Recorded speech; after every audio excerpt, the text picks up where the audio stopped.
Voy a empezar a grabar. Entonces, bueno, aquí ya repasamos esto de M, que es el valor de la mercancía, que M se compone, lo tengo que repetir porque no lo estaba grabando, de EV más C más P. V es el tiempo de trabajo necesario, que es el tiempo de trabajo que se necesita para pagarle al trabajador su trabajo. El tiempo de trabajo excedente, que es el plusvalor, y el tiempo de trabajo que costó en la producción de la maquinaria, que es C, ¿no? Digamos. Hablamos también del plusvalor, que es el trabajo no pagado, y aquí en el esquemita que pusimos de las 8 horas, supongamos que el trabajador con su trabajo en 3 horas se paga su salario, pero sigue trabajando y entonces las 5 horas restantes son un trabajo no pagado que quien se lo apropia es el capitalista. ¿Sí? ¿Cómo se lo apropia? A través de la venta de las mercancías. ¿Sí? Entonces, como las mercancías son propiedad del dueño de los medios de producción, cuando el dueño de los medios de producción las vende en el mercado, obtiene ese tiempo de trabajo excedente a través de una forma monetaria, ¿no? El dinero.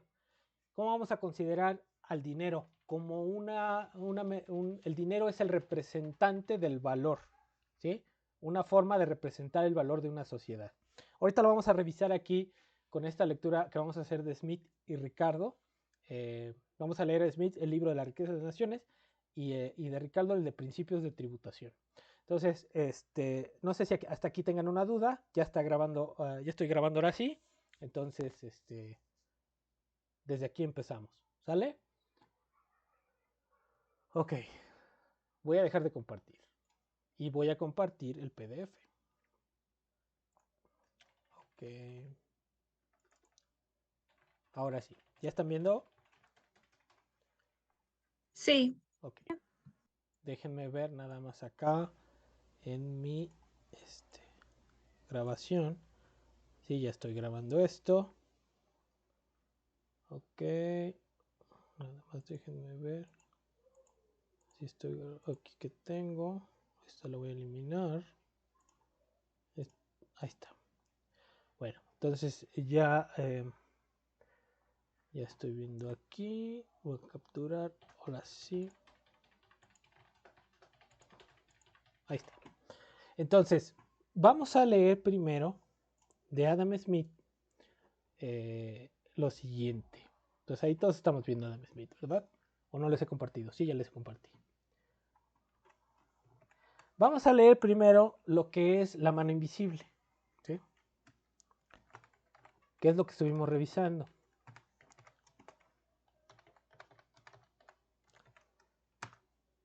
¿Sí? Entonces, a ver.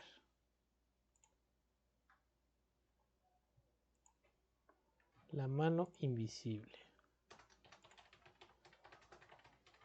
Espérenme. Ok. A ver, aquí está. Ok. Entonces, a ver, ¿quién quiere leer, chamacas? Ahora sí. yo. A ver, vamos a empezar a leer desde aquí. El ingreso anual. A ver, por favor, Andrea. Ok. El ingreso anual de cualquier sociedad es siempre exactamente igual al valor de cambio del producto anual total de su actividad, o más bien es precisamente lo mismo que ese valor de cambio. En la medida en que todo individuo procura, en lo posible, invertir su capital en la actividad nacional y orientar esa actividad para que su producción alcance el máximo valor, todo individuo necesariamente trabaja para hacer que el ingreso anual de la sociedad sea el máximo A posible. ver, ahí espérame tantito, Andrea. Vamos a explicar esto, ¿no? Entonces, ¿qué es lo que está leyendo Andrea aquí? ¿Qué es lo que dice Smith? Dice, el ingreso anual de cualquier sociedad es exactamente igual al valor de cambio. ¿Por qué? Porque es producto del trabajo. Entonces, el PIB que tenemos, Producto Interno Bruto, con el que se mide la riqueza de un país, si lo vemos en términos de Smith, es el valor de cambio que posee esa economía, ¿sí? Entonces, el trabajo que se ha utilizado para producir ciertos bienes y servicios en esa economía. Y como tal, si lo quieren equiparar, por ejemplo, con el trabajo que se realiza en Chile, el PIB, los PIBs en términos relativos expresan la capacidad de un país del intercambio con otro, ¿no? Por ejemplo, el PIB de Estados Unidos pues va a ser más grande que del México y por ende ellos tienen más capacidad de intercambio que nosotros. ¿Por qué? Porque están generando mucho más valor que nosotros. ¿Eso qué quiere decir? Que están ocupando más trabajo que nosotros, ¿no? Entonces, ahí empieza Smith, ¿no? Entonces dice que todo individuo, aquí entra el concepto de la mano invisible, todo individuo a partir de su egoísmo, y ahorita vamos a ver por qué, busca que el máximo beneficio que pueda obtener, ¿sí? Entonces, en esa búsqueda va a intentar mejorar su producción porque está compitiendo con otros, ¿sí? Entonces, en esa lucha competitiva, lo que hace es que incrementa el ingreso de la sociedad. Esa es la primera parte, ¿no? Entonces, a ver, Andrea, a ver, le seguimos aquí. Dice, es verdad. Es verdad que por regla general, él ni intenta promover el interés general, ni sabe en qué medida lo está promoviendo. Al preferir dedicarse a la actividad nacional más que a la extranjera, él solo persigue su propia seguridad, y al orientar esa actividad de manera de producir un valor máximo, él busca solo su propio beneficio. Pero en este caso, como en otros, una mano invisible lo conduce a promover un objetivo que no entraba en sus propósitos. Uh -huh. El que sea así no es necesariamente malo para la sociedad. Al perseguir su propio interés, frecuentemente fomentará el de la sociedad, A ver, mucho más voy para eficazmente. abajo. Voy para arriba. Perdón, perdón. Sí, adelante. Sí, no se preocupe, mucho más eficazmente que si de hecho intentase fomentarlo. Nunca he visto muchas cosas buenas hechas por los que pretenden actuar en bien del pueblo. Ok, entonces lo que dice ahí es que al buscar su propio beneficio, propicia un beneficio social, sin querer buscarlo.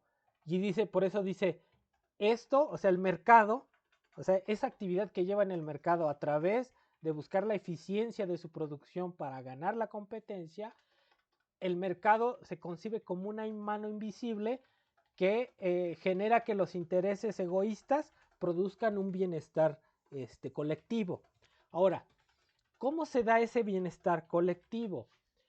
En general, lo que está diciendo es que a medida de que los productores se vuelven cada vez más eficientes para competir, tienen que incrementar la tecnología o el uso tecnológico que hagan de su proceso productivo. Entonces tienen que mejorar cada vez ese proceso productivo, disminuyendo costos, ¿no? Mejorando las mercancías, aumentando la producción, lo que derivará en mayor productividad y en menor precio. Entonces, ¿cómo se beneficia a la sociedad? Pues de que ahora la sociedad va a tener mucho más bienes a disposición, ¿sí? Con menor precio, ¿sí? Entonces, esa es la idea que está aquí detrás.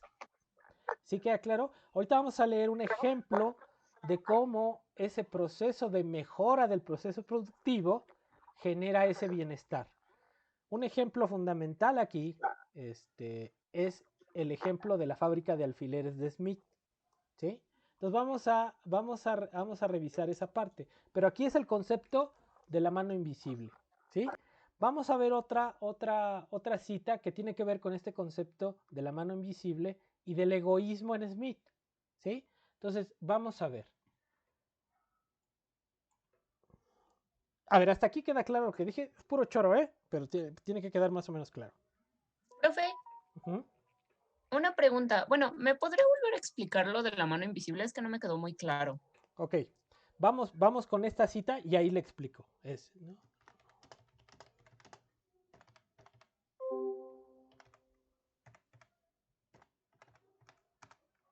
Ahí está.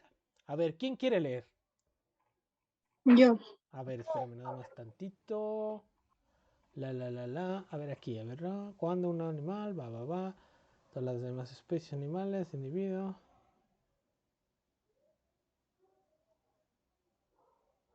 Ajá. Dice, a ver, vamos a ver. El hombre, desde aquí empieza a leer, por favor. El hombre, en cambio, está casi permanentemente necesitado de la ayuda de sus semejantes y les resultará inútil esperarla exclusivamente de una benevolencia. Es más probable que la consiga si puede dirigir en su favor el propósito e interés de los demás y mostrarles que el actuar según el demanda redundará en beneficio de ellos. Esto es lo que propone cualquiera que ofrece a otro un trato. Todo trato es, dame esto que deseo y obtendrás esto otro que deseas tú. Voy para abajo. Y de Y de esta manera conseguimos mutuamente la mayor parte de los bienes que necesitamos. No es la benevolencia del carnicero, el cervecero o el panadero lo que nos procura nuestras cenas, sino el cuidado que ponen ellos en su propio beneficio. No nos dirigimos a su humanidad, sino a sus propios intereses, y jamás les hablamos de nuestras necesidades, sino de sus ventajas. Solo un mendigo escoge depender no, a ver ahí, básicamente de mendigo. Perdón, solo No, porque la otra cosa es otra cosa, ¿sale? Sí, perdón. Solo un mendigo escoge depender básicamente de la benevolencia de sus conciudadanos, y ni siquiera un mendigo depende de ella por completo. Es verdad que la caridad de las personas de buena voluntad les suministrará todo el fondo con el que subsiste, pero aunque este Voy principio por arriba tantito, espera. Ahí está. Pero aunque, Pero aunque este principio le provee en última instancia de todas sus necesidades, no lo hace ni puede hacerlo en la medida en que dichas necesidades aparecen. La mayor parte de sus necesidades ocasionales serán satisfechas del mismo modo que las de las demás personas, mediante trato, trueque y compra. Con el dinero que recibe de un hombre compra comida. La ropa vieja que le entrega a otro sirve para que la cambie por otra ropa vieja que le sienta mejor, o por albergue o comida o dinero con el que pueda comprar la comida, la ropa o el cobijo que necesita. ok, muchas gracias Fernanda. A ver, entonces aquí, ¿qué es lo que dice Smith? A ver, en general, ¿cómo va lo de la mano invisible? A ver, todas las personas que producen algo, ¿sí? No son madres de la caridad, no producen para regalarlo, lo producen para vender. Eso es claro. Si yo voy a producir carne, voy a matar a la vaca, la voy a cortar, voy a hacer los filetes y los voy a vender, ¿sí? ¿Por qué? Porque quiero un beneficio. ¿Cuál es el beneficio? Pues vender, de obtener una ganancia de ese trabajo que estoy haciendo. Ok. Entonces, si yo cada vez hago mi labor mejor, ¿sí? Puedo dar, en lugar de matar una vaca, ahora mato 3, porque produzco más las vacas, tengo más ganado, descubrí una técnica para que engorden más rápido, etc, etc. Las sé cortar mejor con máquinas, lo que ustedes quieran. Con eso voy a producir mucho más carne y puede ser que como produzco más, la pueda dar a un menor precio. ¿Por qué? Porque en el mismo tiempo produzco más. Con el mismo trabajo que antes producía solamente cortaba una vaca o lo que ustedes quieran, ahora corto 3 o 4. ¿Sí? Entonces, toda esa producción viene, mayor producción con el mismo trabajo incorporado. ¿Sí? Hay que sumarle a los instrumentos, pero tiene menos trabajo en términos individuales. Entonces, como yo quiero vender más y quiero competir, quiero quedarme con el mercado, tengo que mejorar la producción de lo que yo quiera, ¿sí? Entonces mi egoísmo hace que yo produzca cada vez más y mejor, ¿sí? Ahorita, sí, eso es justo lo que decíamos de la especialización. Ahorita vamos a ver lo que es la especialización exactamente. Pero entonces yo voy a tratar de mejorar como yo pueda, tanto del proceso productivo como el propio producto, la calidad, el costo, lo que ustedes gusten y manden. Pero yo lo quiero hacer porque yo quiero ganar al otro que está vendiendo carne, no porque yo sea amo de la caridad. Y al mejorar mi producto, al mejorar la calidad, al mejorar el precio, voy a tener mayores ventas. Y si tengo mayores ventas, tengo mayor ganancia. ¿Sí? Entonces eso yo lo quiero. Ahora, entonces, es mi egoísmo lo que me lleva a hacer eso. Mis ganas de ganar más es lo que me lleva a hacer eso. Eso es lo primero. Entonces, por eso dice, no es la benevolencia del carnicero, la del panadero, lo que sea, sino el egoísmo, ¿no? ¿Sí? Eso es lo que los lleva a hacer una mejora social. ¿Cuál es la mejora social? Repito, dar las mercancías, hacer más mercancías en menor precio o con mayor calidad, ¿sí? Ese es el beneficio social. Todos se ven beneficiados de eso. ¿Quién no se vería beneficiado ahorita si Telmex nos diera mejor internet al mismo precio? ¿Quién no se beneficiaría? Yo les pregunto. Las empresas. A ver, otra vez, Andrea, no te escuchamos. ¿La competencia? La competencia, ¿no? Porque si Telmex mejora la infraestructura, si nos da más internet al mismo precio, pues nosotros nos vamos a cambiar. Si estamos con otros, nos vamos a cambiar a Telmex, ¿no? Entonces, ¿y quién sale beneficiado? Los consumidores, ¿no? En general. Sí. Entonces, eso es lo que está hablando. Entonces, el mecanismo del mercado de la competencia sugiere Smith que llega a beneficiar a los consumidores y en ese sentido es un beneficio social. Entonces, ahora, la cosa es la siguiente. Dice, no es la violencia del carnicero, el panadero lo que nos procura nuestra cena, sino el cuidado que pone ellos en su propio beneficio. Eso es, ¿no? Dice, no nos dirigimos a su humanidad, ¿no? Nos dirigimos a su propio interés. Y jamás les hablamos de nuestras necesidades, sino de sus ventajas. Dice, ¿no? Entonces solo el mendigo escoge depender básicamente de la benevolencia, pero incluso si depende de la benevolencia, si yo voy y le doy unos pesos a la gente que está pidiendo en la calle, ellos con esos pesos, o le doy ropa o unas aguas o lo que quieran, ellos ¿qué van a hacer? Con esa agua o con ese dinero se van a hacer de los bienes que ellos necesitan para la vida. Tal vez intercambien el agua por una cosa que quieran, tal vez una comida en ese momento porque no tienen sed y tienen hambre. Si yo les doy una ropa, tal vez no les quede, pero la intercambian con otro por algo que sí les quede, ¿sí? Pero la idea aquí central es, independientemente de lo que sea, los bienes que se producen contienen un trabajo y ese trabajo puede ser intercambiado por cosas que están producidas más o menos de manera equivalente, ¿no? Entonces así el mendigo que recibe el dinero va a cambiar ese dinero, que es una representación del valor, por cosas equivalentes para que las consuma, ¿no? Entonces, digamos que hay tres cosas, lo que está diciendo Smith es primero que el producto del trabajo de los hombres, que es una mercancía, ¿no? Sirve para satisfacer necesidades. Y en la medida que en un sistema competitivo esas mercancías se producen mejor y más baratas, llega a haber un beneficio para la sociedad. Y, por ejemplo, en otra parte, también lo que quiere decir es que cuando habla de que los hombres dependen unos de otros, tiene que ver con el hecho de que si yo soy panadero, ¿sí? Y yo produzco pan, ¿sí? No quiere decir que con producir pan ya sea feliz, no. Yo con el producto de mi pan voy a obtener un ingreso, una ganancia, y con esa ganancia yo voy a comprarle al carnicero carne, voy a comprarle al zapatero zapatos, voy a comprarle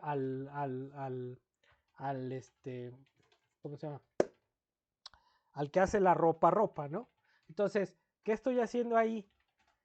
En este proceso de producir mercancías e intercambiarlas, hay un beneficio tanto para el que las produce, ¿sí? Como para la sociedad cuando estos que producen compiten, ¿sí? Entonces ahí está la idea primero de la mano invisible, ¿no? Lo que lleva a los individuos a producir, ¿sí? Es su necesidad de ganancia, ¿sí? Y para ello, ya lo dijimos aquí, van a mejorar su producción, como sea. Y esa mejora les genera mucho más ganancias, ¿sí?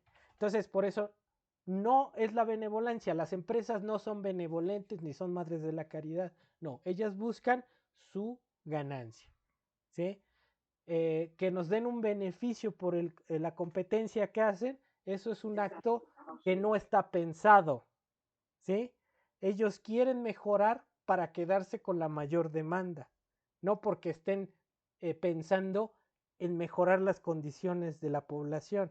No, es lo que los lleva a hacer eso es su egoísmo, es lo que dice Smith. ¿Sí queda claro? A ver, Jesús, María, Guadalupe. Maestro, bueno, tengo una duda. Entonces, eso que acaba de explicar es resuelve la pregunta de cuál es la diferencia de la visión de Smith y Ricardo del valor de la mercancía. No, ahorita vamos para allá. Ahorita vamos para allá. ¿Vale? Ahorita vamos para allá. Ahorita estamos leyendo solamente Smith. Ok, entonces vamos a ver. Entonces, a ver, ¿cómo le hacen los capitalistas para mejorar? Voy a dejar de compartir porque se está viendo medio raro y lo voy a volver a compartir. Espérenme, nada más denme chance. Aquí hay que movernos, a ver dónde estamos. ¿Dónde quedó? No lo sé, déjenme ver. Espérenme tantito, ¿dónde quedó mi PDF? Aquí está. Esto no es. Espérenme.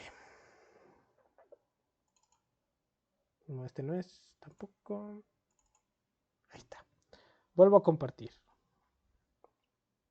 ¿Dónde están cuadritos? ¿Dónde están? No los veo. Ahora no las veo ustedes. A ver, ahí está. Vuelvo a compartir. Entonces voy a buscar el ejemplo que les digo para que entendamos el alfiler. Alfiler. Ahí está mal escrito. Espérenme. Ok. 31. Dice, a ver, ¿quién quiere leer? Vamos a hablar lo que dice Smith de la especialización, que tiene que ver con qué, con que en ese acto de egoísmo el empresario o el productor quiera mejorar su producción. Entonces, a ver, ¿quién quiere leer? Yo. A ver, Paola, consideremos por ello. Consideremos por ello como ejemplo una manufactura de pequeña entidad, aunque una en la que la división del trabajo ha sido muy a menudo reconocida. La fabricación de alfileres, un trabajador no preparado para esta actividad que la división del trabajo ha convertido en un quehacer específico, no familiarizado con el uso de la maquinaria empleada en ella, cuya intervención probablemente derive de la misma división del trabajo. Cuya invención. La invención probablemente derive de la misma división del trabajo, podrá quizás con su máximo esfuerzo hacer un alfiler en un día, aunque ciertamente no podrá hacer 20. Voy para abajo. Dame chance para que puedas ver mejor. Perdón, es que aquí hay que hacerle así. Pero en la forma en la que esta actividad es llevada a cabo actualmente, no es solo un oficio particular, sino que ha sido dividido en un número de ramas, cada una de las cuales es por sí misma un oficio particular. Un hombre estira el alambre, otro lo endereza, un tercero lo corta, un cuarto lo afila, un quinto lo lima en un extremo para colocar la cabeza. El hacer la cabeza requiere 2 o 3 operaciones distintas. El colocar es una tarea especial y otra es el esmaltar los alfileres. Hasta el empaquetarlos es por sí mismo un oficio, y así la producción de un alfiler se divide en hasta 18 operaciones diferentes que en algunas fábricas llega a ser ejecutadas por manos distintas. Voy. Aunque en otras. Aunque en otras una misma persona pueda ejecutar 2 o 3 de ellas. He visto una pequeña fábrica de este tipo en la que solo había 10 hombres trabajando y en la que consiguientemente algunos de ellos tenían a su cargo 2 o 3 operaciones, y aunque eran muy pobres y carecían por tanto de la maquinaria adecuada, si se esforzaban podían llegar a fabricar entre todos unas 12 libras de alfileres por día. En una libra hay más de 4,000 alfileres de tamaño medio. Esas 10 personas entonces podían fabricar conjuntamente más de 48,000 alfileres en un solo día, con la que puede decirse que cada persona, como responsable de la 10ª parte de los 48,000 alfileres, fabricaba 4,800 alfileres diarios. Ahora bien, si todos hubieran trabajado independientemente y por separado y si ninguno estuviese entrenado para este trabajo concreto, es imposible que cada uno fuese capaz de fabricar 20 alfileres por día. Hasta ahí, espérate. Entonces, ¿qué es lo que está diciendo Smith? Aquí Smith lo que trata de retratar es ese proceso de especialización de la manufactura y está poniendo el ejemplo del alfiler. Entonces dice, a ver, un hombre, dice, si lo hiciera todo completo, difícilmente podría hacer, dice aquí, ¿no? ¿Cuántos? 2 alfileres en un día. ¿Cuántos dice aquí? Dice 20. O sea, un hombre solito que lo hiciera todo, que hiciera él todas las actividades, que son 18 actividades, él solito, apenas si podría hacer 20, ¿sí? Pero si cada uno se especializa en una de esas actividades o en 2, como dice aquí, y fíjense lo que dice, encontré una fábrica en donde 10 hombres, ¿no? Dice, y pobres que carecían de maquinaria adecuada, podrían producir cada uno 4,800 alfileres por día. ¿Pero por qué? Porque se va parcelizando las actividades y cada uno se va especializando en alguna de esas 18. Cuando uno se especializa, ¿qué pasa? Si yo divido la producción de ese alfiler en esas 18 actividades y les voy dando a cada uno de los trabajadores ciertas actividades, ellos se van especializando y con el paso de tiempo van a hacer las cosas mucho más rápido y cada vez mejor. Entonces, eso al final hace que la producción se eleve muchísimo, ¿no? Y entonces, aquí compara, ¿no? O sea, uno podría producir 20, pero ya entre todos, con esas labores parcelizadas, produce cada uno 4,000, ¿no? Entonces, el salto de la productividad es altísimo. ¿Y eso qué implica? Eso qué implica, lo que no sé si veníamos la clase pasada, el incremento de la productividad, ¿sí? Está asociado que en esas mismas 8 horas, por ejemplo, un obrero sin especializar puede producir hasta 20, pero un obrero especializado puede producir hasta 4,000. Entonces, en esas 8 horas, el valor de las mercancías lo que hace es producir más, pero en términos individuales, cada alfiler vale cada vez menos. Y entonces, cuando yo que produzco el alfiler y que hago todo el proceso y produzco 20, pues esos alfileres en esas 20 horas me van a costar a mí 8 horas de trabajo. Cuando para otros, los 4,800 y feria, ¿sí? Los están produciendo en las mismas 8 horas de trabajo. La pregunta es, ¿cuáles alfileres se van a vender en el mercado? ¿Los míos o el del otro que produce 4,000 especializado? ¿No? Los del otro.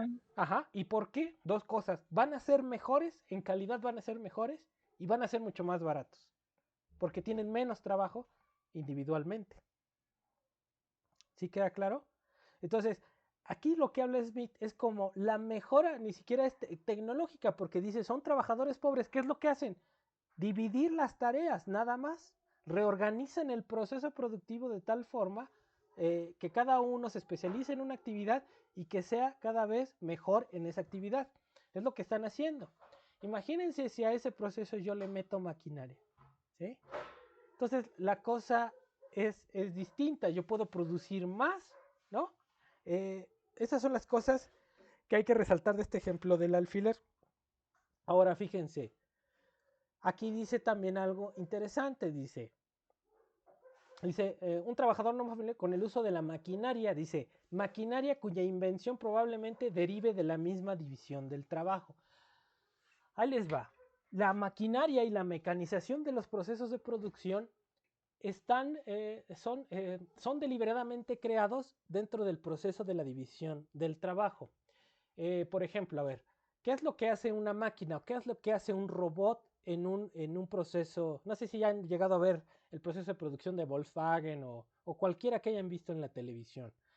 Lo que hace el robot es cierta actividad muy automática que tiene que estar haciendo, sacando, moviendo, tal cosa. Ahora, ¿eso cómo se puede lograr? Poner un robot en determinada parte del proceso productivo. Pues primero, por ejemplo, como en el caso del ejemplo del alfiler, divido la producción del alfiler en 18 actividades, ¿no? Desde ir enderezando el alambre hasta poner la cabecita del alfiler. Ahora, si yo veo que el enderezar el alambre lo puede hacer una máquina, entonces sustituyo al trabajador por una máquina que enderece los alambres, ¿sí? Entonces, ¿por qué lo puedo hacer? Porque vi que esa actividad es algo muy estándar, que es meter los alambres y enderezarlos, ¿no? Y a lo mejor el trabajador con el martillo ahí está enderezándolo. Pero ¿qué tal si yo pongo una máquina como una plancha que los deje bien derechitos, ¿no?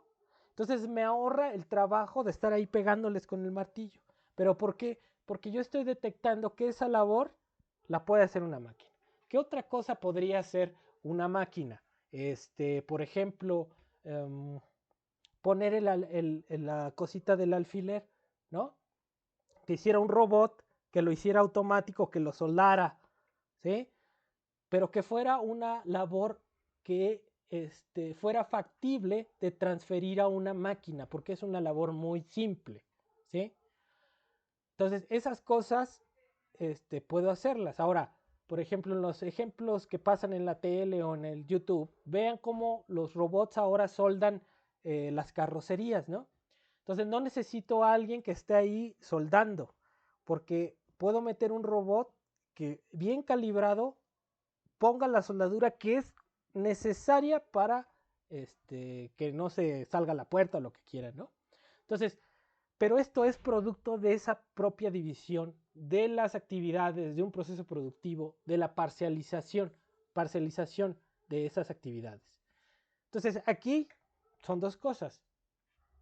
La división del trabajo produce una productividad incrementada y por ende una caída en el precio o valor individual de las mercancías. Y con eso quiero que se queden. Todo lo demás es choro. Pero aquí se ve en este ejemplo claro de Smith cómo esa división del trabajo produce ese incremento en la producción. ¿Sí queda claro, chavos y chavas? Sí, maestro. Sí, profesor. Sí, profesor. Entonces, vamos a ver ahora qué es lo que quiere la definición de valor para Smith. Y luego de precio natural y precio de mercado. Entonces, vamos a ver.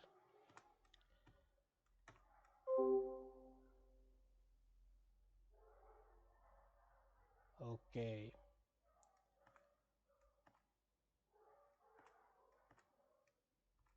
Entonces estoy buscando aquí.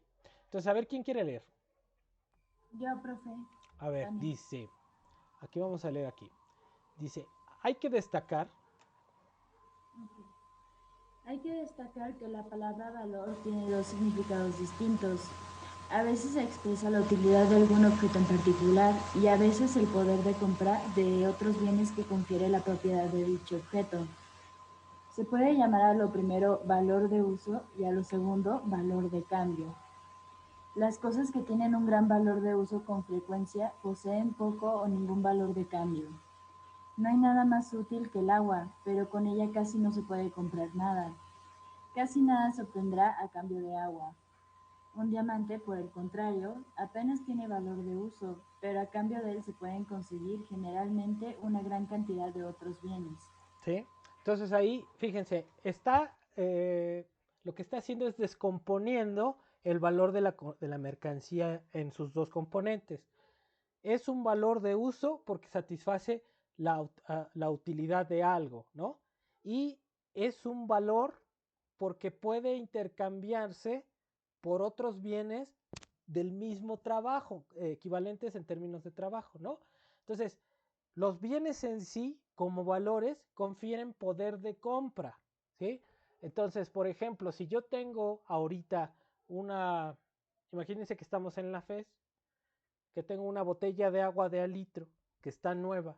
Entonces, esa botella de agua de al litro vale, no sé, 20 pesos. ¿O cuánto vale una botella de agua de litro? A ver. Como 11 pesos. Como 11 pesos. 11 pesos. Ok. En la FES cuestan 10, profe. Bueno, 10 pesos. Esa de al litro de a 10 pesos si ya, de repente ya no tengo sed y está nueva, ¿por qué la podría intercambiar? Pues por Por otra agua. No, pues ya, tengo hambre, tengo el agua, tengo hambre. ¿Sobre qué la Por unas intercambio? papitas. Por algo de su mismo valor. Exactamente. 4 tacos de canasta. Exactamente. Y eso no tiene nada que ver con su valor de uso. ¿Por qué? Porque yo tengo el agua, ya no tengo sed, ya a mí no me sirve su uso. No tiene un valor de uso para mí el agua en ese momento. Pero eso no quiere decir que no tenga valor. ¿Sí? Entonces vale 10 pesos y aunque yo no tenga sed, eso lo puedo intercambiar por algo equivalente. Unas papas, ¿no? Con salsa, ¿no? Papitas con salsa de limón, ¿no?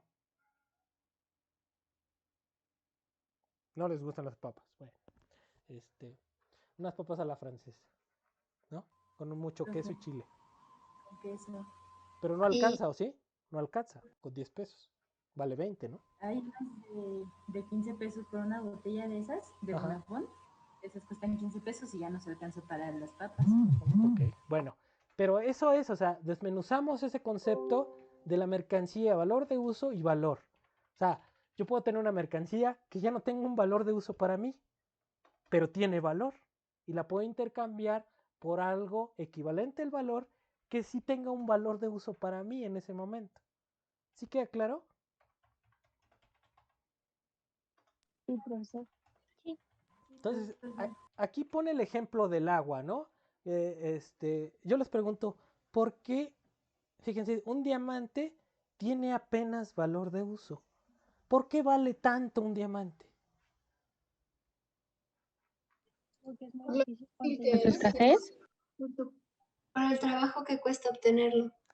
Exacto, exactamente. O sea, la escasez, fíjense que es un concepto que quiere evadir el problema del trabajo, ¿sí? Como yo les ponía en el ejemplo de la paradoja del agua y los diamantes. O sea, para conseguir el agua en el desierto, o sea, la gente pone como telas ahí en el desierto en la madrugada para captar ¿cómo se llama? ¿Cómo se llama la brisa de la madrugada? Río. ¿El rocío? El rocío de la mañana. Ponen las mantas ahí en la madrugada y eso está captando el rocío y se va escurriendo, ¿no? Pero entonces para obtener un litro de agua, o sea, tienen que poner unas mantas ahí para poder captarla, porque no hay, o sea, no hay un pozo, no hay pozos. ¿De dónde la agarro? Pues del ambiente, ¿no? Pero eso requiere trabajo, o sea, el hecho de poner la manta implica tener que trabajar para sacar el agua, ¿sí? Entonces, aquí él está poniendo el ejemplo del agua porque él está escribiendo el siglo XVII, ¿sí? Bueno, está escribiendo en 1700, siglo XVIII, siglo XVII más o menos está escribiendo. Entonces el agua, pues te encontrabas el agua en el río, ¿no? Y la agarrabas y ya te la llevabas, ¿no? Entonces, no tiene valor porque no costaba mucho recolectarla. Había ríos y ya agarrabas tu agua, llenabas tu garrafón y te la llevabas, ¿no? Pero, por ejemplo, hoy el agua embotellada sí tiene un valor, ¿no? Los diamantes, como dice Mónica, son productos, no es que sean escasos, sino para sacarlos hay que hacer mucho trabajo en las minas, ¿sí? O sea, no es que estén ahí en la tierra y están escasos, no. Hay que buscarlos, hay que quitarlos del carbón, no sé cómo se tenga que hacer eso, no lo sé, realmente no sé cómo es el proceso, pero cuesta mucho trabajo. Fíjense que Marx en algún momento decía, se preguntaba que por qué era el oro, trataba de responder la duda de por qué el oro era valioso, ¿no? Entonces decían unos así de fácil, no, es que es escaso. Y decía Marx, no, el oro vale, y decía así, de manera fuerte, ¿no? El oro vale porque está ensangrentado, ¿sí? De la sangre de los mineros que lo extraen. Y que mucha gente moría en las minas para extraer el oro. Entonces, no es que sea escaso, es que cuesta trabajo la extracción del oro.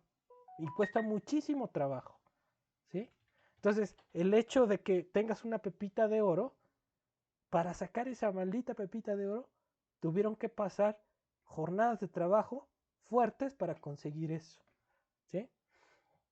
Entonces ahí es la cosa, o sea, por eso en la lengua, en la jerga economista convencional, siempre dicen, ¿por qué no? ¿Por qué vale más? Porque es escaso. No, señores, las cosas no son escasas por cuestión de la naturaleza. Hay que extraerlas. El petróleo no está ahí borboteando en la tierra. No, hay que cavar, hay que poner infraestructura, para extraerlo, ¿sí? Entonces, las cosas no son escasas per se, ¿sí? O sea, sabemos que tenemos recursos escasos, eso nadie lo niega. ¿Hay oro? Sí hay oro, sácalo. Es el problema. ¿El oro es escaso? Sí, ahora sácalo. ¿Cuánto cuesta sacar ese oro? ¿Sí? En términos de trabajo. Entonces, eso quiero pasarles, ¿no? Entonces, el diamante también es un accidente de la naturaleza. O sea, los diamantes son carbón a presión, que se logran a una presión, porque están en la Tierra a calores inmensos, ¿no? ¿Sí? Entonces, pero de todas maneras, para sacarlos, para encontrarlos, para sacarlos, es el trabajo, ¿no?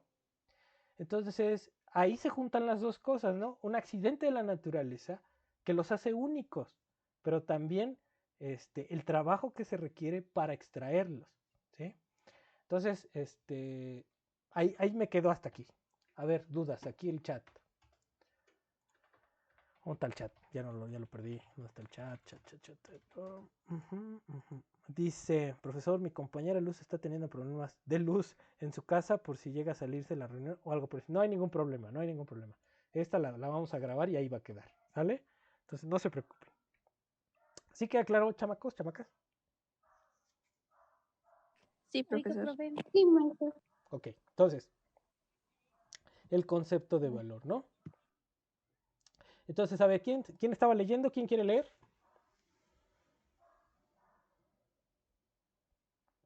Yo leo. Ok, a ver, Diana, para investigar.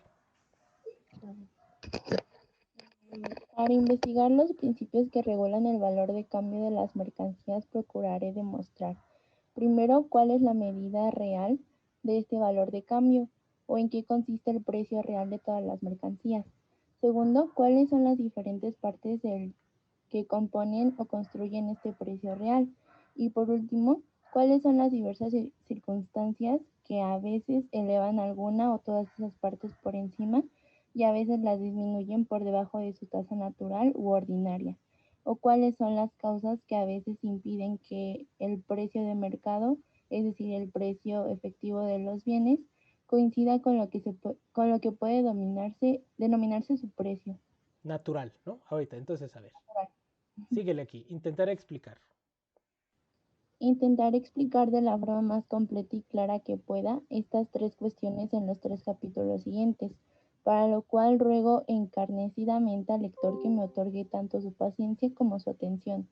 Su paciencia para analizar detalles que podrán parecer en algunos puntos innecesariamente prolijos y su atención para comprender lo que quizás resulte después de la más cabal.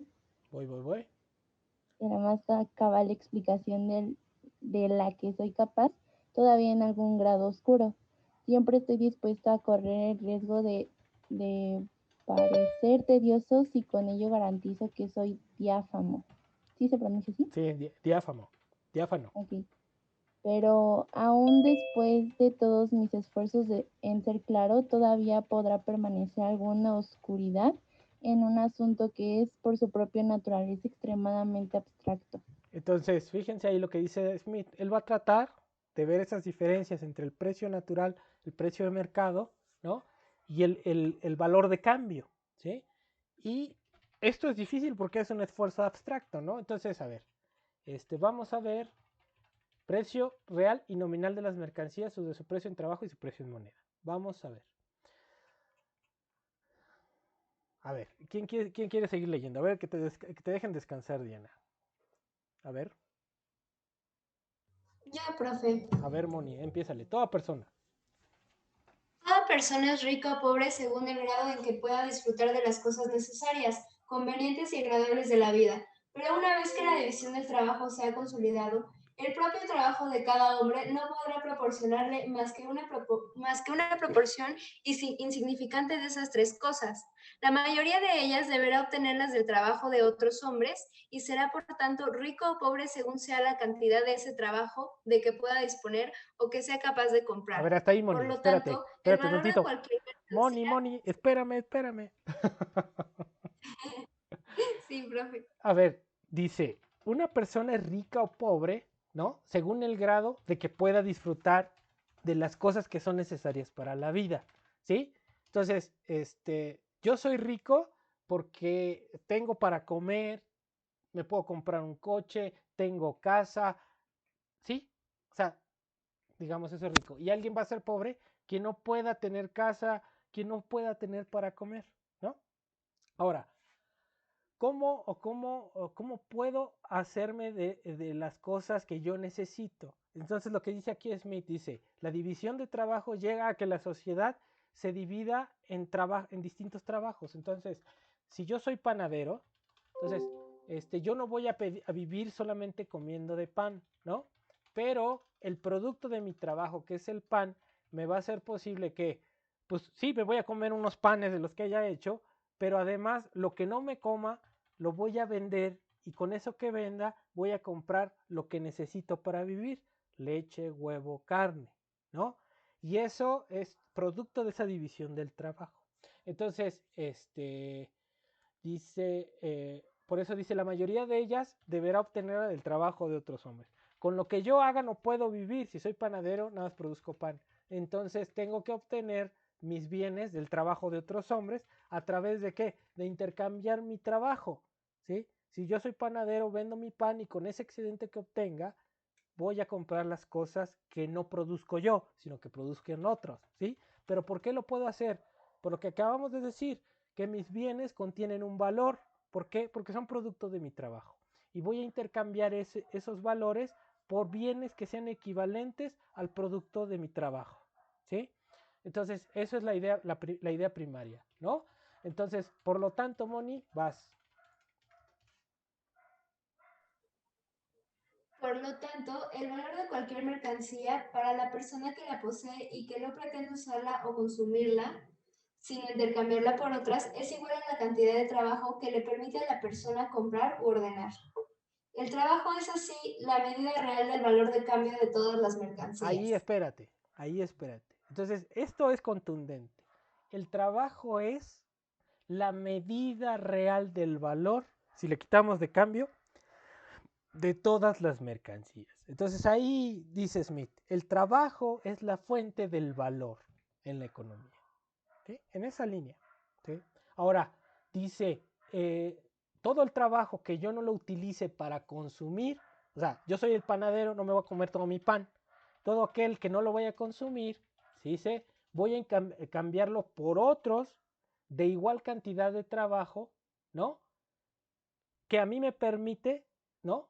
Intercambiar o ordenar. Entonces, mi trabajo, ¿sí?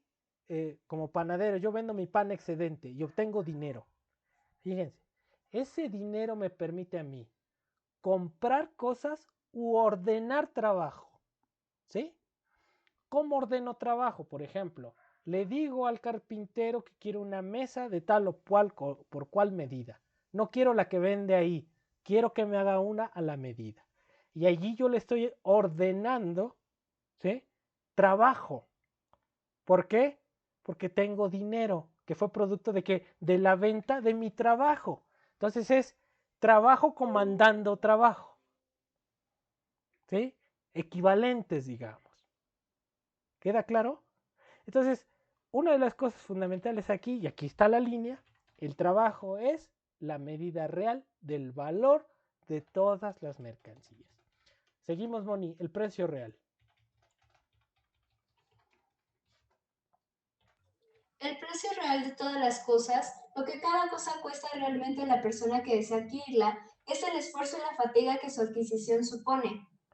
Lo que cada cosa verdaderamente vale para el hombre que la ha adquirido y que pretende desprenderse de ella o cambiarla por otra cosa, es el esfuerzo y fatiga que se puede ahorrar y que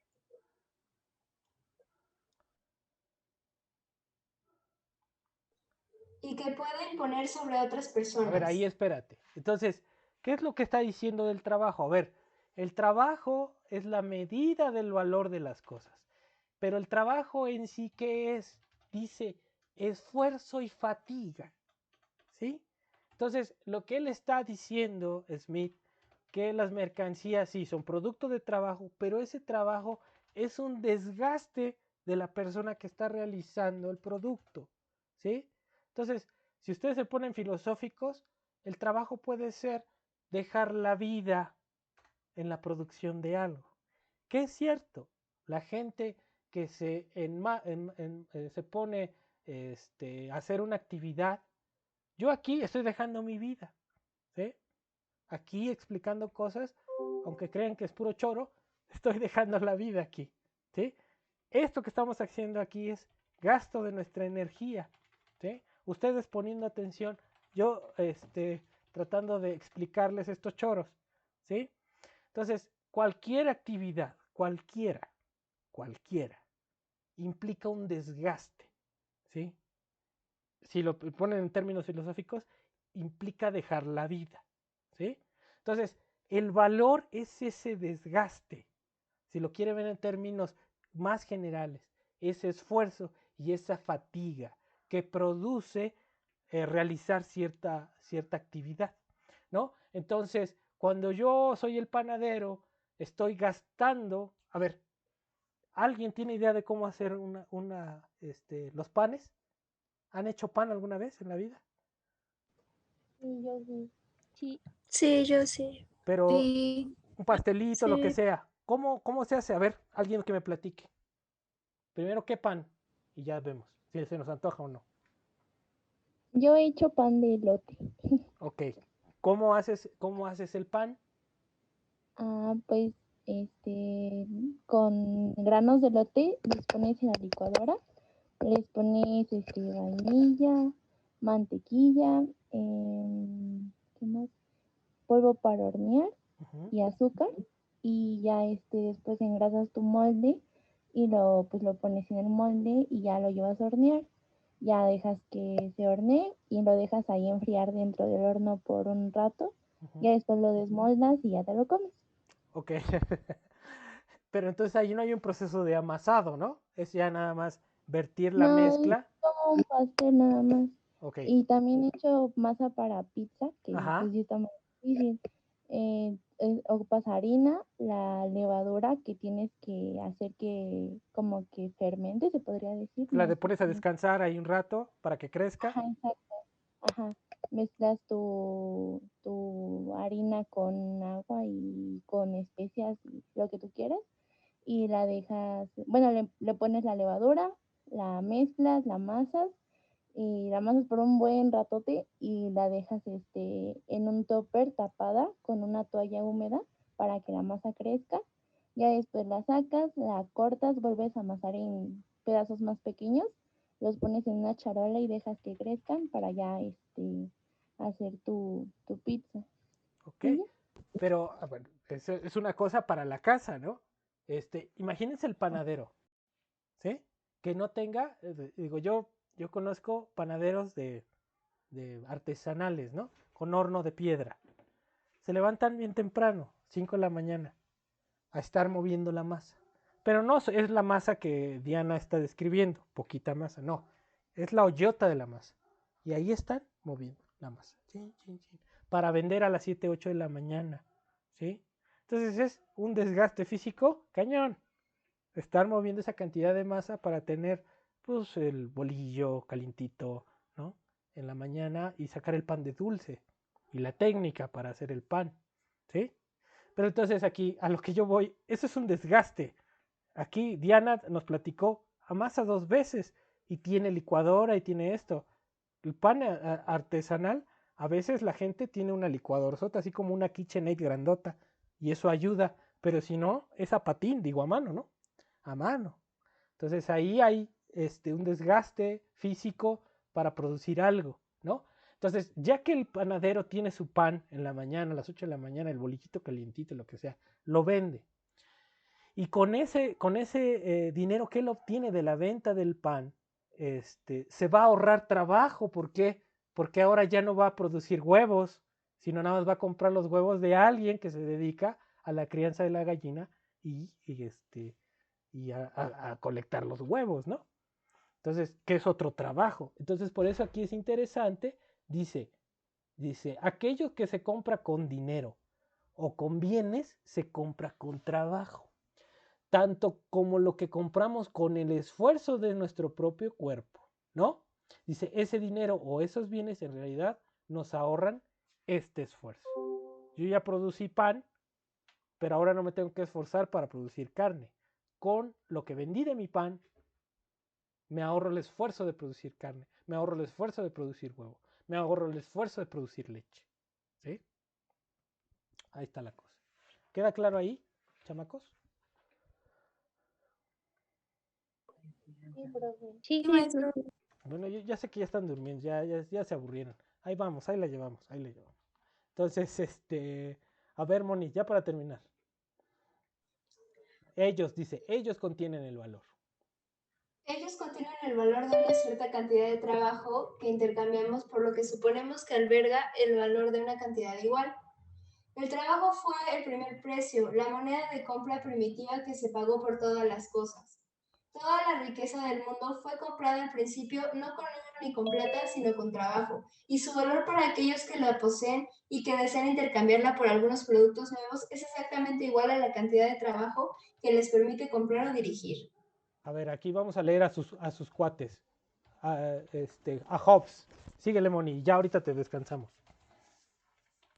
Como afirma Hobbes, riqueza es poder, pero la persona que consigue o hereda una fortuna no necesariamente consigue o hereda ningún poder político, sea civil o militar. Puede que su fortuna le proporcione medios para adquirir ambos, pero la mera posesión de esa fortuna no proporciona necesariamente ninguno de ellos. Lo que sí confiere esa fortuna de forma directa e inmediata es poder de compra, un cierto mando sobre el trabajo o sobre el producto del trabajo que se halla entonces en el mercado. Y la fortuna será mayor o menor precisamente en proporción a la amplitud de ese poder o a la cantidad del trabajo de otros hombres, o lo que es lo mismo, al producto del trabajo de otros hombres que permite comprar O controlar, ¿no? o controlar. Dice, el valor de cambio de cualquier cosa debe de ser siempre exactamente igual a la extensión de ese poder que confiere a su propietario. Entonces aquí estamos hablando de que el dinero como representante del valor permite, permite comandar trabajo, ¿sí? O sea, permite comprar trabajo, tanto mercancías como trabajo. Y el poder, dice ahí Hobbes, ¿no? La riqueza es poder. ¿Por qué? Porque con esa riqueza yo puedo hacerme de un poder político o militar. ¿Cómo? Pues pagando mochadas para que yo pueda ser el candidato de determinado partido, o comprarme unos guaruras. Tengo un poder de fuerza, de violencia, ¿no? Si me compro unos guaruras y alguien me quiere atacar, los guaruras lo golpean, ¿no? Entonces, con ese dinero, con esa riqueza, yo puedo tener poder, hasta poder físico, ¿no? ¿Por qué? Porque puedo pagar a alguien para que haga cierta cuestión, ¿no? Cierto servicio de defensa, lo que sea. Entonces, es importante lo que dice Hobbes, porque el dinero como tal puede transformarse en poder, ¿no? En poder político, militar, ¿sí? Entonces, eso es importante. Y aquí, fíjense, con esta cita de Hobbes, no podemos separar lo económico de lo político, ¿no? Y los economistas convencionales siempre hablan de que la economía, la ciencia económica está apartada de lo político. No se puede, no se puede, porque la economía es política y la política es economía, ¿sí? Entonces, a ver, ok, el tiempo invertido, bla, bla, bla. Vamos a precio natural y precio de mercado.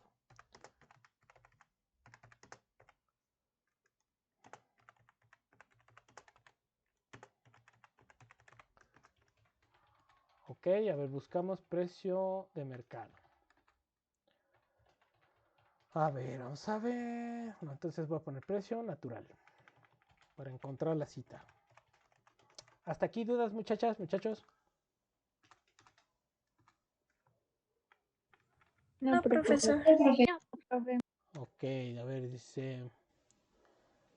Ah, ok, aquí vamos a leer esta parte.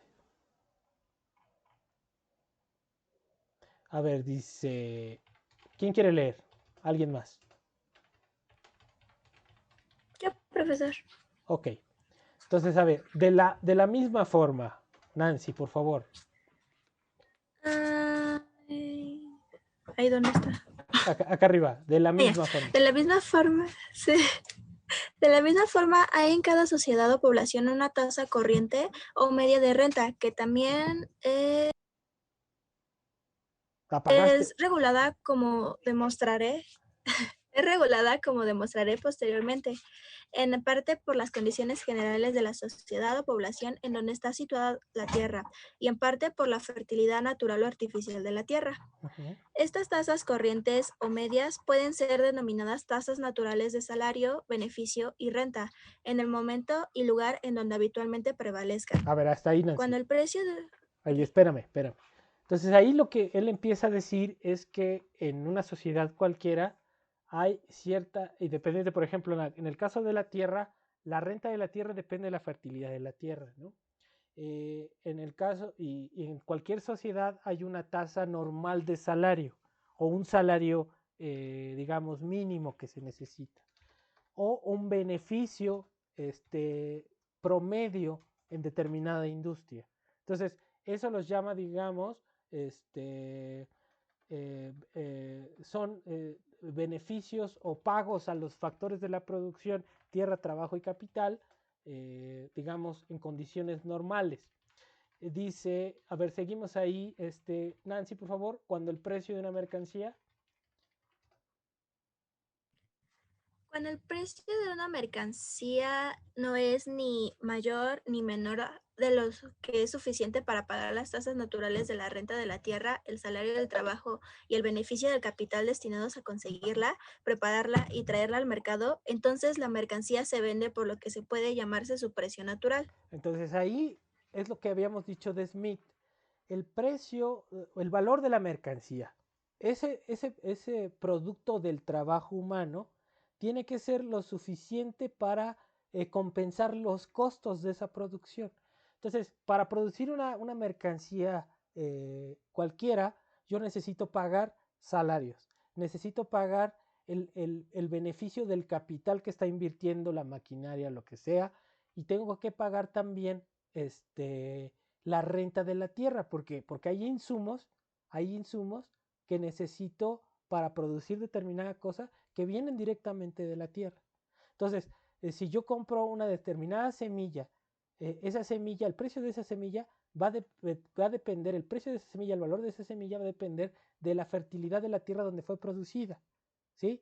Si es una tierra muy infértil, entonces va a requerir más trabajo y va a ser más cara. Si es una tierra muy fértil, va a requerir menos trabajo y va a ser más barata.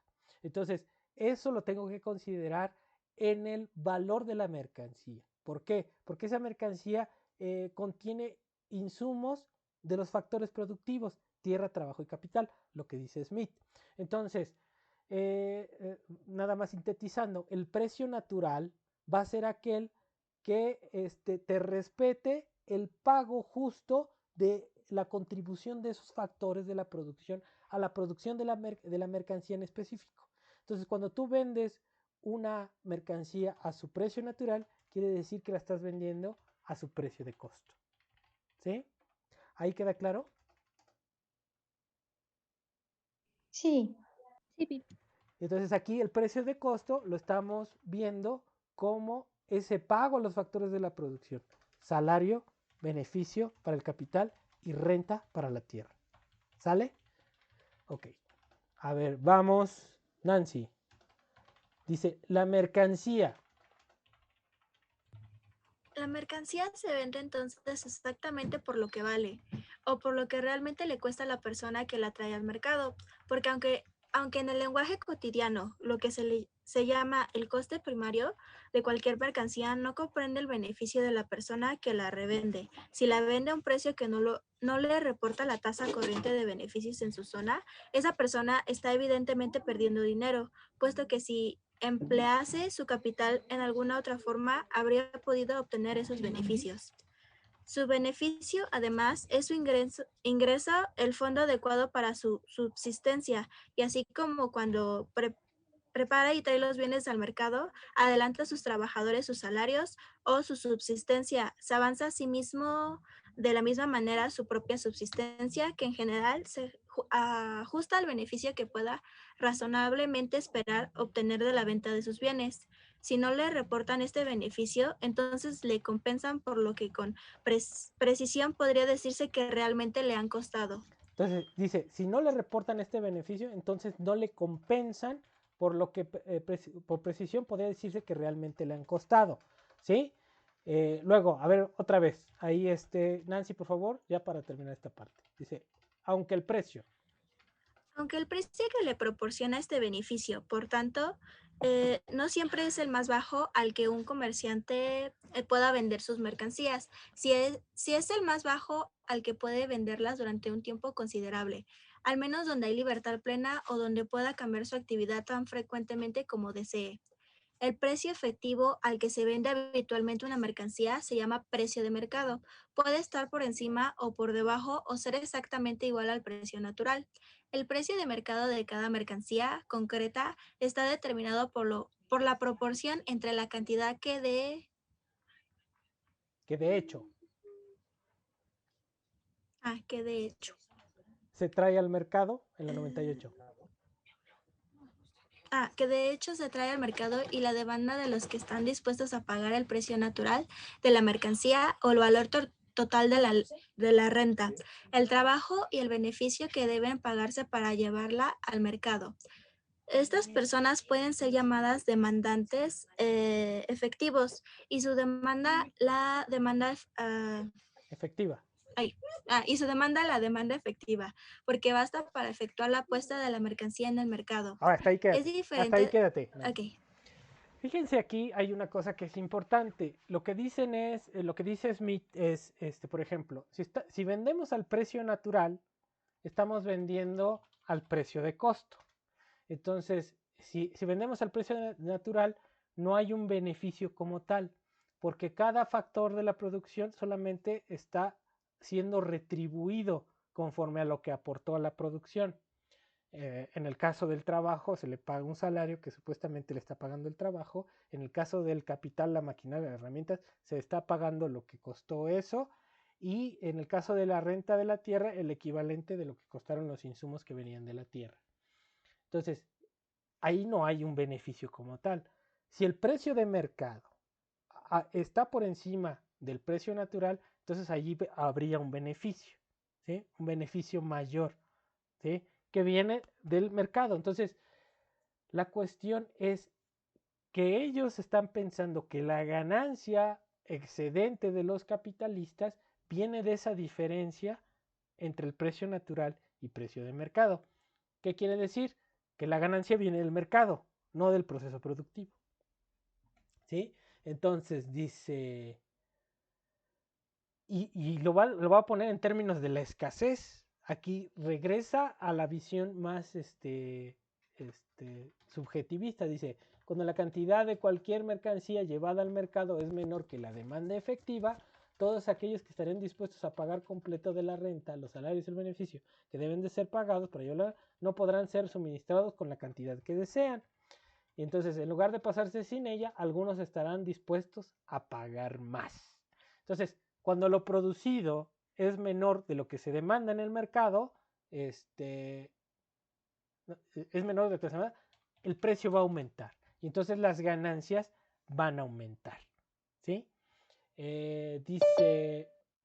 Entonces dice, se establecerá mediante una competencia entre ellos, el precio de mercado subirá más o menos por encima del precio natural, según que la mayor o menor escasez o la riqueza y deseo de ostentación de los competidores anime más o menos su afán de competir. Entonces, si ven que en el mercado la demanda es mayor de lo que ellos están ofreciendo y por ende el precio va a crecer, pues todos se van a querer quedar con ese excedente y van a empezar a competir, ¿no? Dice, entre competidores de la misma riqueza y lujo, una misma escasez generalmente ocasionará una competencia más o menos aguda que la adquisición de la mercancía que resulte más o menos importante. Bueno, ¿qué hay que rescatar de aquí? El concepto primero de precio natural, que ese ya lo habíamos explicado, y que tiene que ver con la concepción de pagar el costo de la producción, retribuir a los factores de la producción lo que aportaron al producto. Y segundo, que la ganancia viene del mercado y de la escasez relativa de esa producción, ¿sí? Entonces, vamos a dejar aquí a Smith y vamos a pasar a Ricardo, porque si no ya no nos va a alcanzar el tiempo. Entonces voy a dejar de compartir.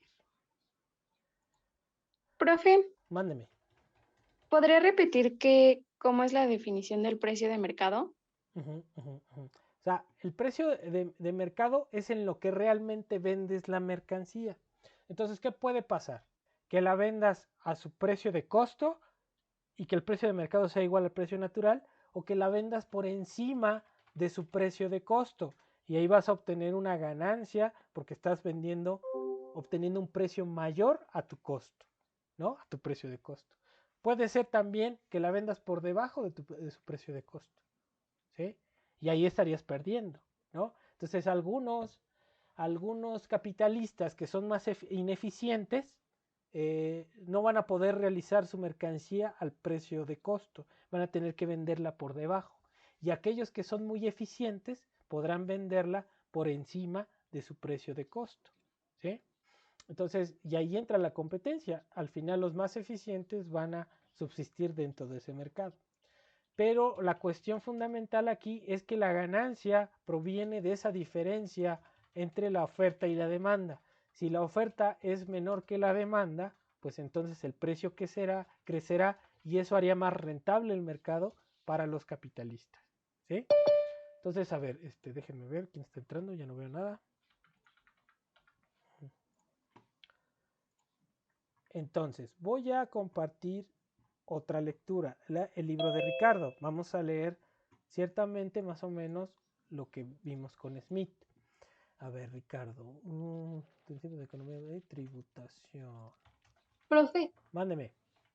Disculpe, ¿podría repetir esa última parte? Es que no sé, como que me sacó mi computadora y no sé, me perdí. Es que no te portas bien. Ahorita repetimos, pero en específico, ¿qué? Es que me quedé en lo de que el precio natural podía pagar el costo de lo de la producción. A ver, vamos a ver, alguien que sí lo entendió. ¿Quién entendió lo del precio natural? A ver, dígame. No, maestro. A ver, explícalo para que lo escuche tu compañera.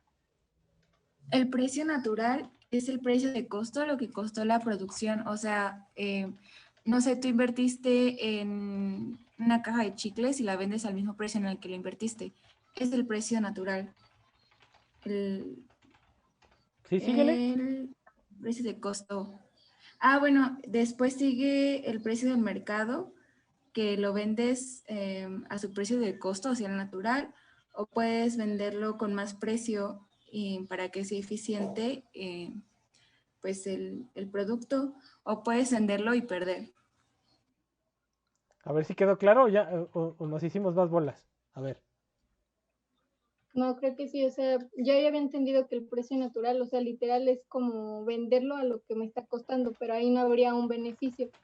Entonces, el precio de mercado es el que va a fluctuar por arriba o por abajo, dependiendo de la situación, pero en especial se necesita que sea por arriba para que haya un beneficio para el capitalista. Así es, así es. Y eso solamente va a pasar cuando la producción total de determinado bien sea menor a la demanda del mercado, ¿no? Si pasa eso, entonces el precio tendría que aumentar porque hay más demanda que oferta, ¿no? Y entonces eso va a rentabilizar el mercado de determinada mercancía y va a hacer que el precio de mercado sea mayor que el precio de costo, ¿sí? ¿Sí, muchachas? ¿Muchachos? Sí. Okay. Sí, profe. Ok, Entonces voy a compartir ahora, vamos a leer a Ricardo y vamos a resolver la duda de lo del trabajo pretérito, trabajo ¿qué? Trabajo nuevo, trabajo pretérito. ¿Va? Entonces, pero el chiste, ¿cómo ven? ¿Sí están entendiendo? ¿Sí sirve la lectura o no? Díganme, porque también yo le... A mí sí me funciona, profesor. Sí, porque da como más contexto, ¿no? A los conceptos. Entonces, si sirve, entonces seguimos aquí. Ahora, vamos a leer a Ricardo lo referente a la diferencia entre el valor nuevo y el trabajo pretérito. Trabajo nuevo y trabajo pretérito. Entonces, a ver, ¿quién quiere leer? Yo, profe. A ver, es Keila, ¿verdad? Keila. Sí. Ok, a ver, dice, aún en aquel estado primitivo.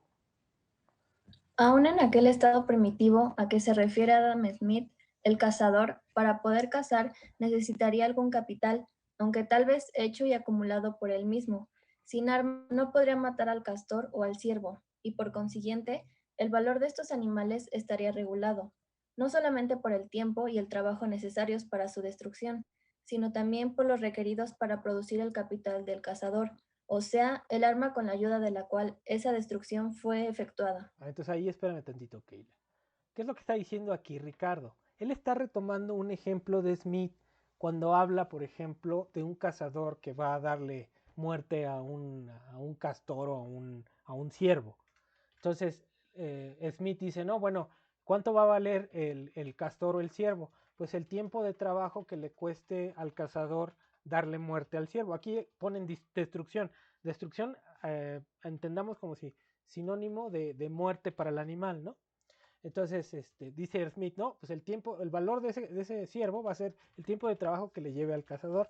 Y dice que le lleve al cazador matar al animal.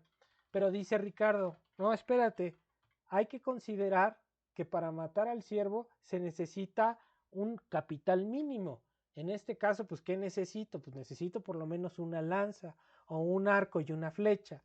Entonces dice, el valor del animal o de la caza, no solamente tendría que considerar el trabajo que te costó a ti matar al animal, sino también el trabajo que le llevó al cazador construir el arco o ¿cómo se llama? La lanza, ¿no?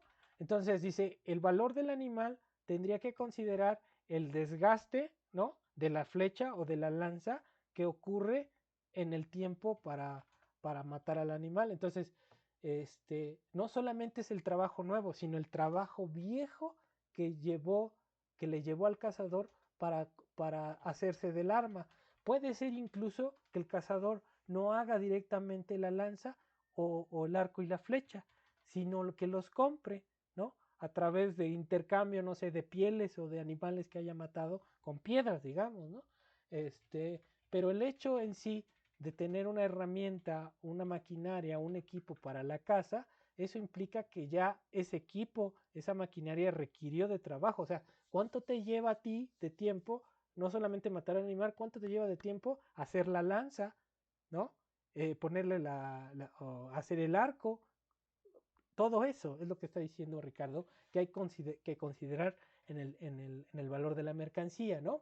Entonces, a ver, sigamos ahí, Keila. Supongamos que el arma necesaria para la caza del castor fuera construida con mucho mayor trabajo que la requerida para el ciervo, debido a la mayor dificultad de aproximarse al primero y a la consiguiente necesidad de disponer de un arma más certera. Un castor sería, naturalmente, de mayor valor que dos ciervos, y precisamente por esta razón de que sea necesario más trabajo en total para su destrucción, o bien, supongamos que la misma cantidad de trabajo se necesitará para hacer ambas armas, pero que éstas fueran de una duración muy desigual. Solo una pequeña parte del valor del arma duradera sería transferida al producto de la caza. Voy. Y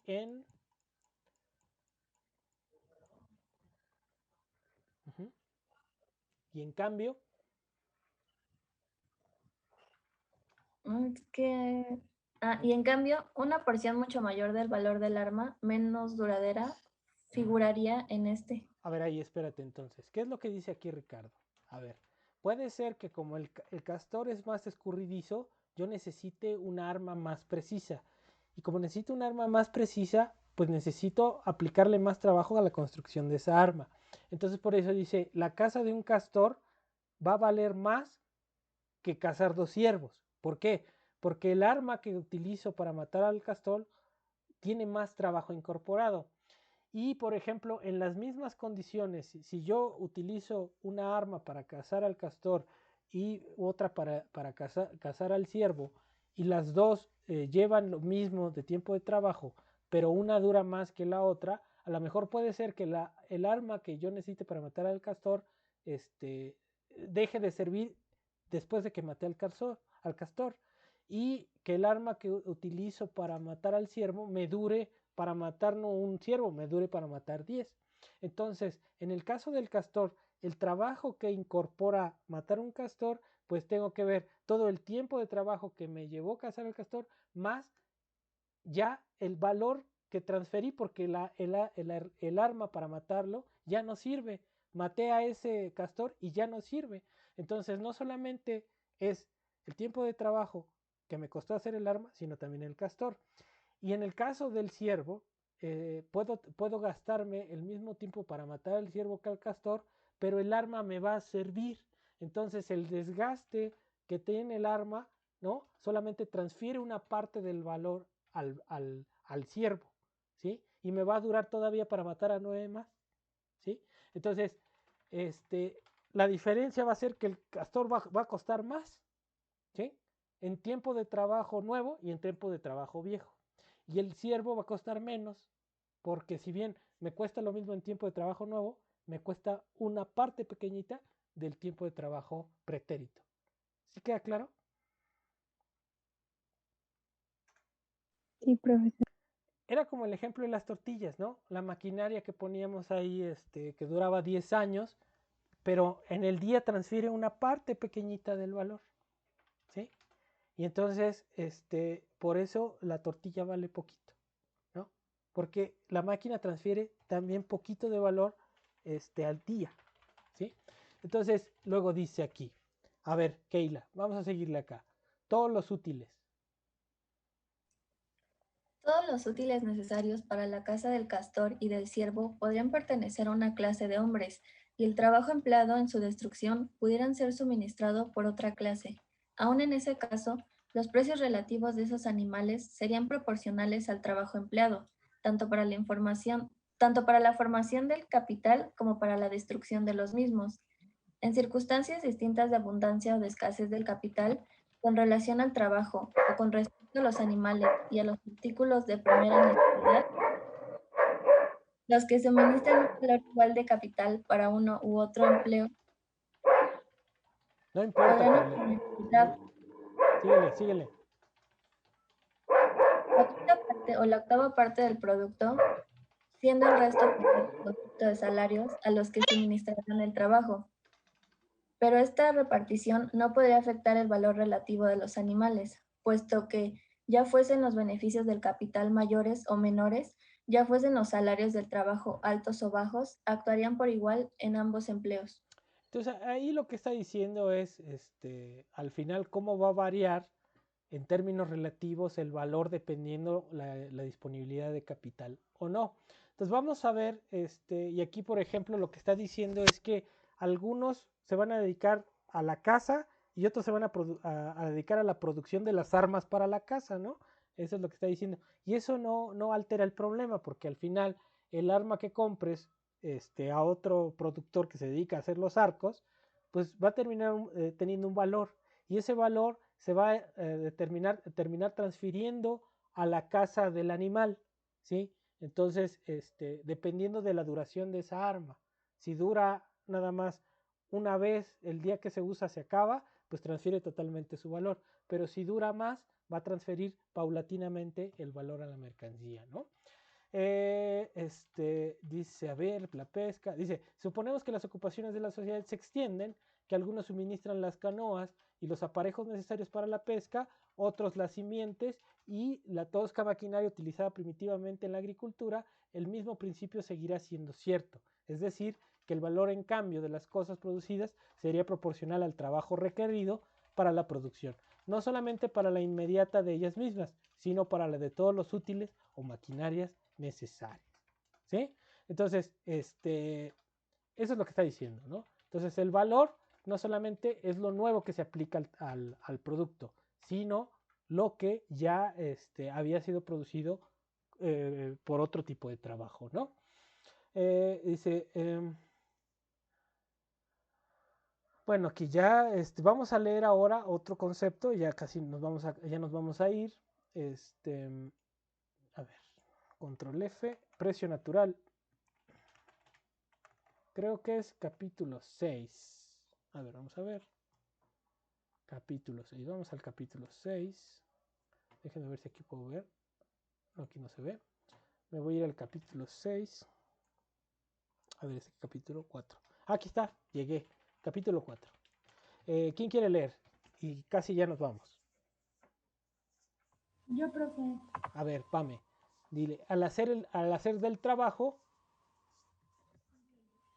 Al hacer del trabajo el fundamento del valor de las cosas y establecer que la cantidad relativa de trabajo que se necesita para la producción de estas determina las cantidades respectivas de las mismas que se cambiarán por las de otras, no debe suponerse que neguemos las desviaciones accidentales y temporales del precio efectivo o de mercado de las cosas, de su precio natural y primario. Ok, vamos para acá. Luego, en el curso usual. En el curso usual de los acontecimientos, no existe cosa alguna cuyo abastecimiento continúe durante mucho tiempo con el grado exacto de abundancia que requieren las necesidades y los deseos de la humanidad, y, por consiguiente, no existe alguna cosa que no esté sujeta a variaciones accidentales y temporales de precio. Ok, vas, síguele. Es solamente como consecuencia de esas variaciones que el capital es destinado, en la proporción exactamente necesaria, a la producción de las distintas mercancías de que hay demanda en el mercado. Con el alza o la baja del precio, los beneficios suben o bajan de nivel general, y el capital se ve atraído o no por aquella inversión en que ha tenido lugar la variación. Entonces, fíjense ahí, ¿qué es lo que está diciendo? Dice, es solamente consecuencia de esas variaciones que el precio, a ver, el precio puede desviarse, ya lo vimos con Smith. Hay precio de costo y hay precio de mercado. Entonces, el precio de mercado puede estar por encima o por debajo del precio de costo, ¿sí? Entonces, lo que dice aquí Ricardo tiene que ver hacia dónde se va a dirigir el empresario que quiere obtener ganancia, ¿no? Y dice, en consecuencia de estas variaciones que se mueve el precio, es que el capital se destina a cierta actividad, ¿no? Y entonces, con el alza o baja del precio, los beneficios suben o bajan. Otra vez, el problema, bueno, más bien lo que están diciendo aquí tanto Ricardo como Smith, es que la ganancia radica, el beneficio está en el mercado. El beneficio se obtiene del mercado. Y de esta discrepancia entre el precio natural y el precio de mercado, ¿sí? Dice, con el alza o baja del precio, los beneficios suben o bajan en el nivel general y el capital se ve atraído o no por aquella inversión. Entonces, por ejemplo, si de repente sube el precio de determinada mercancía, eso es una señal de rentabilidad para los capitalistas y entonces los capitalistas destinarán más recursos para esa actividad. ¿Por qué? Porque hay más ganancias. Entonces dice aquí, y vamos a seguir, Pame. Dice, todo hombre es libre. Nada más dame chance. A ver, espérame. Ay, no. Déjenme ver. Aquí, ¿qué hice? No existe. Solamente como todo hombre es libre. No tengo que ver. A ver, esperen un tantito. Ya ahorita ya casi nos vamos. A ver, Pame, dale. Todo hombre es libre. Sí. Todo hombre es libre de emplear su capital como lo juzgue conveniente, pero naturalmente tratará de darle el empleo más ventajoso. Estará descontento de un beneficio. Espérame. Voy. Ajá. De un beneficio de 10%, si en otra inversión puede obtener un 15%. Este deseo continuo por parte de los capitalistas de abandonar un negocio poco provechoso por otro más ventajoso tiene una fuerte tendencia a igualar el tipo de beneficios de todos los negocios o a fijarlos en proporciones tales que compensen, a juicio de los interesados, cualquier ventaja que uno pueda o parezca tener sobre el otro. Es quizá muy difícil percibir la forma en que se efectúa este cambio. Probablemente lo efectúa el industrial, no cambiando por completo de especialidad, sino disminuyendo la cantidad de capital que tiene invertido. En ella, ¿no? Que tiene invertido en ella. Síguele. En todos los países ricos existe cierto número de personas que constituyen lo que se llama la clase adinerada. Estas no se dedican a la industria, sino que viven del interés que les produce su dinero, en el que emplean en descontar letras o en hacer préstamos a la parte más industriosa de la comunidad. Los banqueros también destinan una crecida cantidad de capital a los mismos fines. Los fondos.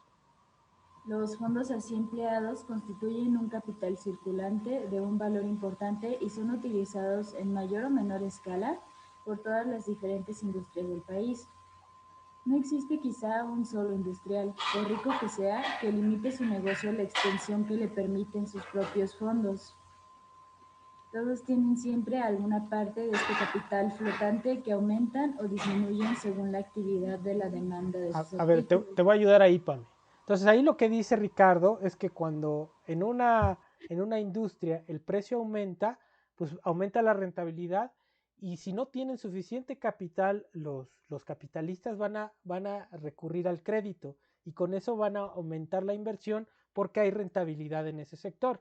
Entonces aquí vamos a ver, ya voy a terminar de leer esta parte para que quede claro lo de cómo el beneficio viene del mercado.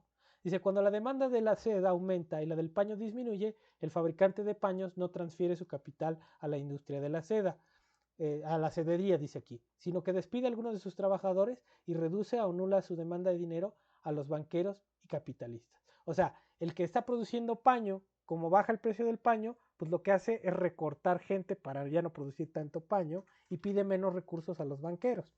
Pero dice, el fabricante de las sederías, por el contrario, desea emplear más operarios y pide más dinero prestado. De ese modo el capital es transferido de uno a otro empleo. O sea, lo que se deja de pedir en el paño se utiliza para las sederías, es lo que dice Ricardo. Dice, sin necesidad de que un fabricante cambie de ocupación. Dice, cuando consideramos los mercados de una gran ciudad y observamos con qué regularidad se ven surtidos de artículos del país y extranjeros, en las cantidades requeridas, en todas las variaciones de la demanda producidas por el capricho o gusto de la moda o por acá voy para acá, ya vamos a acabar, o por un cambio en el número de la población sin producir los efectos de un abarrotamiento excesivo, de una oferta demasiado abundante o de un precio enormemente elevado debido a hacer que la oferta es inferior a la demanda, debemos confesar que el principio de que prorratea el capital entre las industrias en la cantidad exacta que se requiere es más activo de lo que se supone generalmente. Entonces, ya a manera de conclusión, el capital se va a dirigir supuestamente a donde más rentabilidad hay, y esa rentabilidad está condicionada por la demanda. Entonces, si la oferta es fija y la demanda es mayor, entonces el precio aumenta y eso tendería a rentabilizar el capital. Entonces aquí la idea es que los beneficios del capitalista tienen que ver, siguen atados a la idea de escasez, ¿sí? Y que el beneficio fundamentalmente tiene que ver con ese incremento en el precio que da el mercado, y que hace diferente el precio de costo del precio de mercado, ¿no? Hace que el precio de mercado sea mayor que el precio de costo. Entonces, la idea que está aquí central, tanto en Ricardo como Smith, es que la ganancia viene del mercado. Y lo que quiero ya nada más resaltar aquí ya para irnos, es que Marx, a diferencia de Smith y Ricardo, asume que la ganancia se da dentro del proceso de producción, no en el mercado. Entonces la ganancia se produce dentro de la producción y no en el mercado. Y ahí, ¿por qué? Porque está suponiendo la tasa de explotación, el trabajo impago, ¿no? Y ese trabajo se genera dentro del proceso, no se obtiene en el mercado. Entonces, ya aquí le dejamos. Espero que haya quedado más o menos claro, chamacas y chamacos. Ya esto, les voy a subir los libros ahí de Smith y Ricardo por si quieren echarle un ojo. Voy a dejar de compartir. No sé si tengan dudas. Aquí revisamos esto para que quedara como que mayor contexto de lo que